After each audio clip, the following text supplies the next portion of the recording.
Hi students, இந்த வீடியோவில் rice of Japan அதை பற்றி தான் பார்க்க போகிறோம். ஸோ 1867 1912 வந்து மேஜி ஏரான்னு சொல்லுவாங்க ஜப்பானில். ஸோ இந்த டைம்லனா வெஸ்டர்ன் நேஷன்ஸை மாதிரி ஜப்பானுக்கும் ஒரு ஈக்குவல் ரெஸ்பெக்ட் வரணும் அப்படின்றதுக்காக அவங்க நிறைய மாற்றினாங்க. ஸோ எஜுகேஷனில் வெஸ்டர்னைஸ்டாக பண்ணாங்க, மிஷினரிஸில், ஆர்மி, நேவி, எல்லாத்துலேயுமே இண்டஸ்ட்ரீஸில் எல்லாமே அவங்க வந்து நிறைய சேஞ்சஸ் கொண்டு வந்தாங்க. அவங்க அந்த ஃபியூடல் சிஸ்டம்னு சொல்லுவாங்க. ஃபியூடல் சிஸ்டம் அப்படின்னா ஒரு கிங் வந்து பீசன்ஸ் தான் நம்ம அந்த கேட்டகரியிலே லாஸ்ட்டு. ஸோ அவங்களுக்கு ஒரு சின்ன ஒரு லேண்டை கொடுப்பாங்க. நீ ஃபுல் ரைட்ஸ் அந்த பீசன்ஸ்க்கு கிடையாது, ஏன்னா எல்லா ரைட்ஸுமே வந்து கிங்கு கிட்ட தான் இருக்கும். ஆனால் நீ தான் அதோடைய ஒரு ஆக்டிங் ஒரு ஓனர் மாதிரி இருந்துக்கோ, எல்லாமே நான் ப்ரொடெக்ஷன் எல்லாமே நான் கொடுப்பேன். அதுக்கு எக்ஸ்சேஞ்சாக அவங்க அந்த வார் டைமில் அவங்க ஹெல்ப் பண்ணணும், அவங்க சர்வீஸ் பண்ணணும். ஸோ மிலிட்ரி சர்வீஸாக இருக்கட்டும், எதுவாக இருந்தாலும் அந்த வார் டைமில் they need to service for that king. அதுதான் அந்த ஃபியூடல் சிஸ்டம்னு சொல்லுவோம். ஸோ நிறைய விஷயங்கள் மாறினாலும் அவங்க they just ஷோட் the Outlook as feudal system அந்த மாதிரி இருக்கிற மாதிரி காமிச்சாலும் அவங்க எஜுகேஷன், இண்டஸ்ட்ரி, ஆர்மி, நேவி எல்லாத்துலேயும் ஒரு அட்வான்ஸ்டான ஒரு இதுவாக வந்தாங்க. தே டெவலப்டு. ஸோ அதே மாதிரி இம்பீரியலிஸ்டிக்கில் கூட அந்த அக்ரெஷன்ஸ் எவ்வளோ இம்பீரியலிஸ்டிக் அக்ரெஷன்றது போன வீடியோவில் பார்த்தோம்.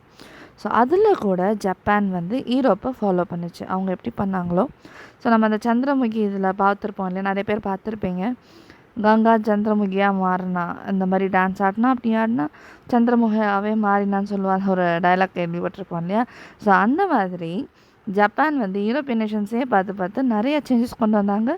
இம்பீரியலிசமில் கூட அவங்கள பாரு தான் அவங்க பண்ண ஆரம்பித்தாங்க ஜப்பான்.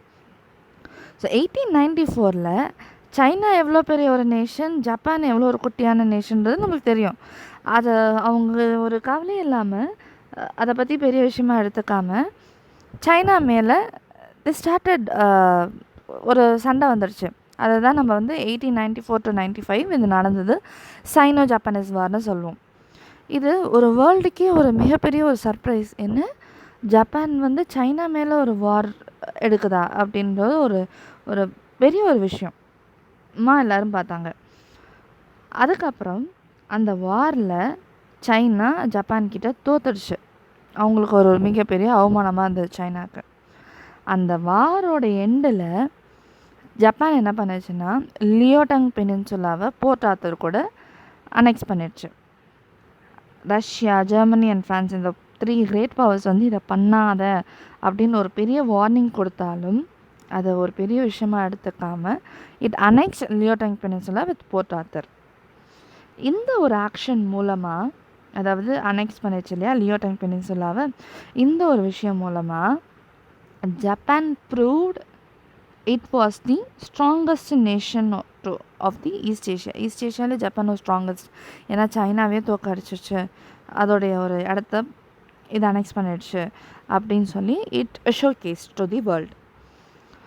ஸோ நம்ம வார்னிங் பார்த்தோம் இல்லையா, ரஷ்யா, ஜெர்மனி, ஃப்ரான்ஸோட வார்னிங்கை கண்டுக்காமல் பண்ணாங்க அப்படின்னு சொல்லிட்டு. ஸோ யூரோப்பியன் பவர்ஸ், அதாவது சைனாக்கு ஃபேவரபுளாக இருக்கிற யூரோப்பியன் நேஷன்ஸ் எல்லாமே ப்ரெஷரைஸ் பண்ணதுனால மறுபடியும் போர்ட் ஆர்த்தர் மேலே அந்த இருந்த ஒரு கிளைமை வாபஸ் வாங்கிடுச்சு. இந்த ஒரு அட்வான்டேஜை யூஸ் பண்ணி ரஷ்யா மஞ்சூரியாவுக்கு ஆர்மியை அனுப்பிச்சது. ஸோ இங்கிலாந்து கூட ஜப்பான் என்ன பண்ணுச்சு அப்படின்னா ஒரு அட்வான்டேஜ் ஜப்பான் என்ன பண்ணுச்சுன்னா இங்கிலாந்து கூட ஒரு அலையன்ஸை ஏற்படுத்துச்சு. எப்போன்னா 1902. அண்ட் ரஷ்யாவை நீ வந்து உன் ட்ரூப்ஸை மறுபடியும் திரும்ப எடுத்துகிட்டு போகணும் மஞ்சூரியாவிலேருந்து அப்படின்னு சொல்லிச்சு. ரஷ்யா என்ன பண்ணிடுச்சு, ஜப்பானை ஒரு அண்டர் எஸ்டிமேட் பண்ணிடுச்சு. இப்போ என்னாச்சுன்னா 1904 ரஷ்யாவுக்கும் ஜப்பானுக்கும் சண்டை வந்தது. ருசோ ஜப்பானீஸ் வார்னு சொல்லுவாங்க. அதில் ஜப்பான் ரஷ்யாவை டிஃபீட் பண்ணி மறுபடியும் போர்ட் ஆர்த்தரை வாங்கிடுச்சு. அதாவது சைனாவும் அண்டர் எஸ்டிமேட் பண்ணாங்க, ரஷ்யாவும் அண்டர் எஸ்டிமேட் பண்ணாங்க. கடைசியில் 2 பேரும் தான் தோற்று போனாங்க. சைனோ ஜப்பானீஸ் வாராக இருக்கட்டும் அண்ட் ரஷ்யோ ஜப்பானீஸ் வாராக இருக்கட்டும், ஜப்பான் தான் வின் பண்ணிச்சு. மறுபடியும் போர்ட் ஆர்த்தரை கெயின் பண்ணிடுச்சு.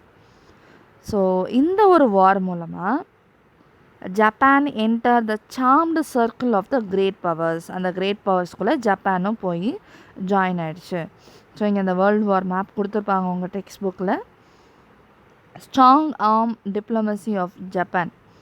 ஸோ ஜப்பான்றது எவ்வளோ பெரிய ஒரு ஸ்ட்ராங்கஸ்ட் நேஷனாக உள்ள இதுவாச்சுன்றதை பார்த்தோம். ஸோ 1905 அப்புறமா Japan took control of Korean domestic and foreign policies. இப்போ இதுவும் நம்மளுடைய எக்ஸ்பேன்ஷன்ஸை காமிக்கணும் இல்லையா? ஸோ அப்போ 1905 வந்து கொரியனோட டொமஸ்டிக்கோட ஃபாரின் அவங்களோட விஷயத்துலலாம் தலையிட ஆரம்பித்தது. The assassination of a prominent Japanese diplomat provided the excuse. அதாவது கொரியன் வந்து என்ன பண்ணாங்க, கொரியன்ஸ் வந்து ஜப்பானீஸோட இதை வந்து ஒரு ஆஃபீஸரை வந்து அசாசினேட் பண்ணாங்க. இதையே அவங்க ஜப்பான் வந்து அட்வான்டேஜாக யூஸ் பண்ணி 1910 கொரியாவை அனெக்ஸ் பண்ணிக்கிட்டாங்க ஜப்பான் கூட.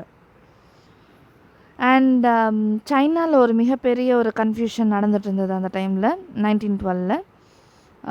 அந்த ஒரு கன்ஃபியூஷன் மூலமாக மஞ்சு டைனாசிட்டின்றது ஃபாலோ ஆக ஆரம்பிச்சது. ஸோ இது ஜப்பானுக்கு ஒரு பெரிய ஒரு பூனாக இருந்தது. அதோட எக்ஸ்பான்ஷனை அது நல்ல ஆப்பர்ச்சுனிட்டியை பயன்படுத்தி எக்ஸ்பேண்ட் பண்ணிடுச்சு.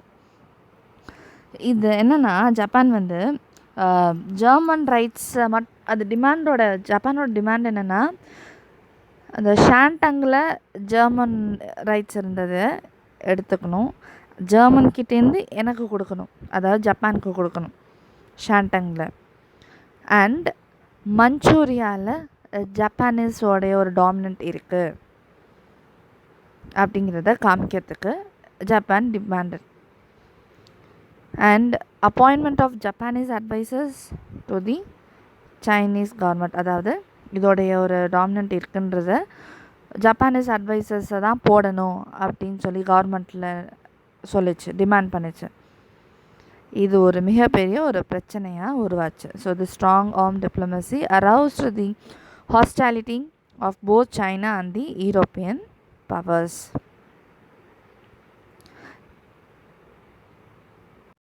கலனைசேஷன் அண்ட் இஸ் ஃபாலோட் பற்றி அடுத்த வீடியோவில் பார்க்கலாம். தேங்க்யூ.